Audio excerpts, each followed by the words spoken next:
Oh, vous avez déjà vu des gravures d'Escher, ces rubans de Möbius, ces escaliers sans fin, la main qui se dessine elle-même.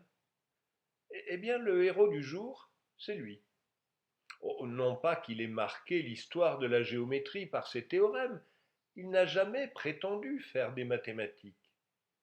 Mais à sa façon, il a tout de même influencé la discipline au XXe siècle. Il a surtout officialisé le rapport aux mathématiques d'une partie de la géométrie longtemps considérée comme l'apanage des artistes ou des artisans, les pavages du plan. Vous le voyez ici vers la fin de sa carrière, il pose devant deux de ses réalisations emblématiques. Il regarde sa gravure intitulée Limite circulaire 4, qui représente avec des anges et des diables entrelacés un pavage du plan hyperbolique. Nous y reviendrons. Posée sur cette gravure une sphère en bois sculpté. Les motifs représentent les mêmes anges et les mêmes diables entrelacés. Deux pavages au même motif, un en géométrie hyperbolique, l'autre en géométrie sphérique. Entre les deux, la géométrie euclidienne. Voici les mêmes motifs comme pavage du plan euclidien. C'est par là qu'Escher avait commencé, alors qu'il était encore étudiant.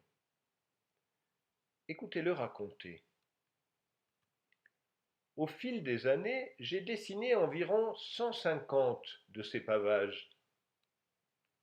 Au début, je les concevais de manière tout à fait intuitive, poussé par un plaisir irrésistible à répéter les mêmes formes, sans vide, sur une feuille de papier. Ces premiers dessins me prenaient beaucoup de temps, car je n'avais jamais entendu parler de cristallographie. Donc j'ignorais que mon jeu était basé sur des règles qui avaient fait l'objet de recherches scientifiques. Et tout l'enjeu de notre histoire est là. Quelles sont ces recherches scientifiques? Oh, que les pavages soient aussi anciens qu'universels, je n'aurais pas de mal à vous en convaincre.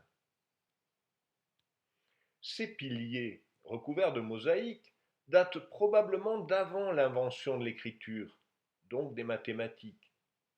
Bien sûr, il fallait savoir compter et tracer des lignes pour répéter des motifs géométriques sur un pavage ou une mosaïque. Mais peut-on considérer pour autant que les artisans qui réalisaient cela étaient des mathématiciens?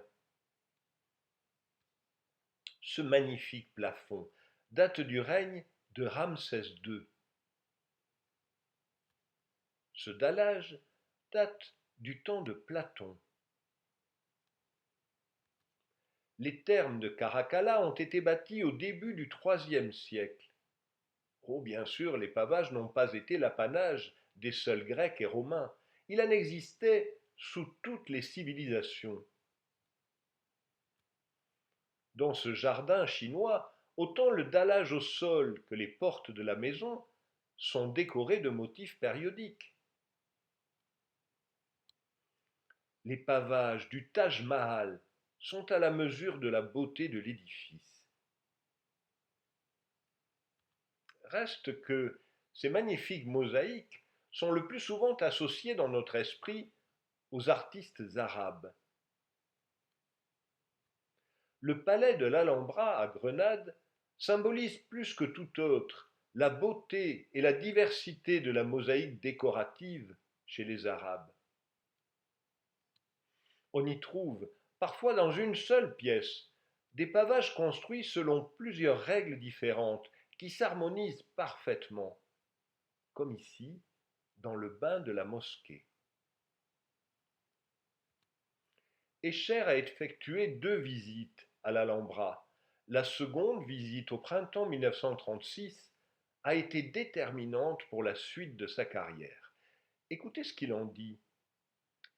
C'est la source d'inspiration la plus riche que j'ai rencontrée et elle ne s'est pas épuisée. Les morts étaient des maîtres. Ils décoraient les murs et les plafonds, particulièrement à l'Alhambra en Espagne, en plaçant des pièces de céramique multicolores sans laisser d'espace entre elles. Et oui, en effet, les morts étaient des maîtres. Mais que savaient-ils en mathématiques? Il semble qu'il y ait eu parmi eux des rencontres fréquentes entre des architectes ou des artisans et des mathématiciens. Omar Khayyam et Jamshid Al-Kashi, par exemple, témoignent de telles rencontres. Avant eux, Aboul Wafa avait écrit un traité intitulé Livre des constructions géométriques nécessaires à l'artisan. Il y décrit des constructions géométriques dont une bonne partie concerne des découpages de figures que je vous raconte ailleurs. La figure que vous voyez illustre la méthode pour former un carré à partir de trois carrés identiques. Aboul Wafa coupe deux des carrés selon leur diagonale pour les placer autour du troisième. Il profite de l'occasion pour critiquer le savoir-faire de ses interlocuteurs. Les artisans ont proposé un certain nombre de méthodes, dont certaines peuvent être justifiées et d'autres sont incorrectes. Mais les méthodes qui ne peuvent pas être justifiées ressemblent à la vérité en apparence, de sorte que quelqu'un qui les regarderait pourrait penser qu'elles sont correctes. Nous allons présenter ces méthodes afin que celles qui sont correctes puissent être distinguées des autres, et que quelqu'un qui s'intéresse au problème ne commette pas une erreur en acceptant une méthode fausse, si Dieu le veut. Dans le même livre des constructions géométriques, Aboul Wafa s'intéresse aussi à la sphère. Il reprend la construction des polyèdres réguliers sous un angle original. Il explique en fait comment découper la sphère en polygones réguliers, c'est-à-dire comment réaliser un pavage de la sphère.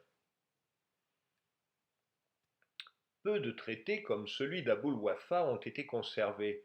Celui-ci figure dans le même manuscrit persan du XVIe siècle. Il décrit encore des constructions géométriques pour découper un carré et réaliser des pavages. Il est possible que d'autres traités, plus mathématiques, aient été écrits, mais ils ont été perdus ou bien on ne les a pas encore retrouvés. L'équivalent du livre précédent pour la Renaissance européenne pourrait être Les instructions pour la mesure à la règle et au compas d'Albrecht Dürer. Le livre est destiné à ses collègues peintres et graveurs. Bien sûr, la construction de pavages décoratifs y est traitée en détail, mais pas de manière mathématique. La première mathématisation des pavages en Europe est due à Kepler. Je vous ai déjà parlé de ces harmonies du monde. Le titre fait référence à la théorie de Platon sur l'harmonie du monde qui est engendrée par les quatre éléments associés au polyèdre régulier. Le livre 2 commence par des définitions rigoureuses des pavages par des figures congruentes. Kepler vise à la plus grande généralité en donnant des définitions qui englobent les pavages du plan, de l'espace à trois dimensions et de la sphère, c'est-à-dire des polyèdres réguliers. Concernant le plan, Kepler base sa classification sur une discussion combinatoire du nombre de polygones réguliers qui peuvent être placés autour de chaque sommet. Si on considère une seule sorte de polygone, on peut placer 6 triangles équilatéraux, 4 carrés ou 3 hexagones. Oh, ce n'est pas vraiment d'une nouveauté. Déjà pas pu s'en parler comme d'une évidence. Kepler trouve ensuite 6 manières de paver le plan avec des polygones de 2 sortes, puis 4 manières avec des polygones de 3 sortes. Sur cette figure, vous voyez en haut à gauche un hexagone et 4 triangles autour de chaque sommet. Puis 2 carrés et 3 triangles en dessous, 2 hexagones et 2 triangles, puis 2 décagones et un triangle, etc. Et comme vous le voyez en bas à gauche, Kepler ne se limite pas aux polygones convexes. Il en vient ensuite au pavage à 3 sortes de polygones, avec des figures plus décoratives. Oh, nous n'allons pas détailler sa discussion qui est plutôt longue et qui de toute façon n'était pas complète. Oh, le moins que l'on puisse dire, c'est que le travail de Kepler sur les pavages n'a pas passionné les foules. Quand Albert Badoureau reprend exactement les mêmes raisonnements plus de 2 siècles et demi après, il cite quelques travaux sporadiques sur la cristallographie au XIXe siècle, mais il ne semble pas du tout conscient de l'antériorité de Kepler. Badoureau ne mentionne pas non plus la notion de groupe. Pourtant, au moment où il écrit, il y a déjà 9 ans que Klein a annoncé dans son programme d'Erlangen que la géométrie devait désormais devenir l'étude des invariants par un certain groupe de transformations. Le premier tome du livre qu'il écrit avec Robert Frick sur la théorie des fonctions automorphes est précisément consacré à la notion de groupe et aux actions de sous-groupes sur les domaines plans. Certains sous-groupes de fonctions automorphes laissent invariants des pavages du plan euclidien, comme ici un pavage avec des triangles d'angle π sur 2, π sur 3 et π sur 6. Concernant les pavages réguliers, il ne manquait plus que d'identifier tous les groupes de pavages du plan euclidien. C'est fait par Georges Polya dans cet article de 1924. Il en trouve en tout 17 qu'il illustre dans la planche que vous voyez.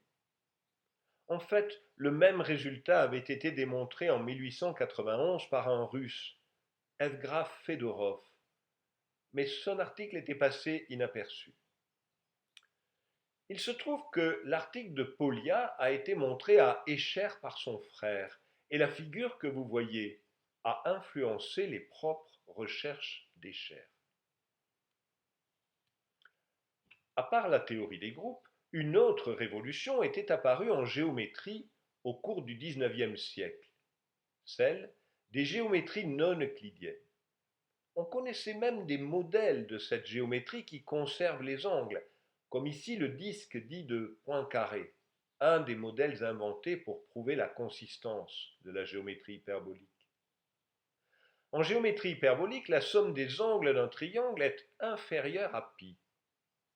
Il est donc possible de paver le plan hyperbolique par des triangles d'angle π sur 2, π sur 3 et π sur 7, comme ici.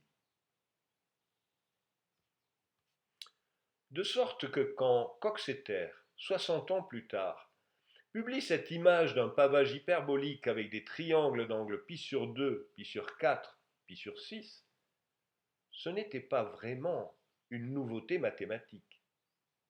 Par contre, pour Escher, c'est une révélation. Il lui écrit ceci.